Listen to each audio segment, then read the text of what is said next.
सभासद बकरीमध्ये पुढे असा उल्लेख आहे, की महाराज राजगडावरती होते. तेव्हा हेरांनी खबर दिली, की मिर्झा राजा 80,000 स्वार व सोबतीला दिलेर खान व 5,000 पठाण एवढी फौज घेऊन येत आहे. तेव्हा महाराज विचारात पडले. त्यानंतर त्यांनी कारकून व इतर मुत्सद्दी लोकांना बोलवून घेऊन त्यांच्याशी चर्चा केली. त्यावेळेस या लोकांनी महाराजांना मिर्झा राजाशी सल्ला करण्याचा सल्ला दिला.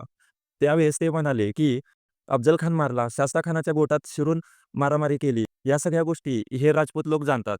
त्यामुळे ते लोक दगा होऊ देणार नाहीत. त्यामुळे आपण मिर्झा राजाशी सल्ला करावा. त्यावर महाराज म्हणाले, की राजपूत कसा तरी वळला जाईल, पण हा दिलेर खान खूप हरामजादा आहे. बादशाहच्या मर्जीतला आहे. त्याच्यावर भरोसा नाही. त्यानंतर दुसऱ्या दिवशी स्वतः भवानी माता महाराजांना प्रसन्न होऊन म्हणाली, की जयसिंगच मारत नाही, तो सलाही करत नाही. त्याला भेटावे लागेल, दिल्लीस जावे लागेल. पण चिंता करू नको, मी सोबत असेन. काहीही करून रक्षण करून सुखरूप घेऊन येईन, यशस्वी करेन.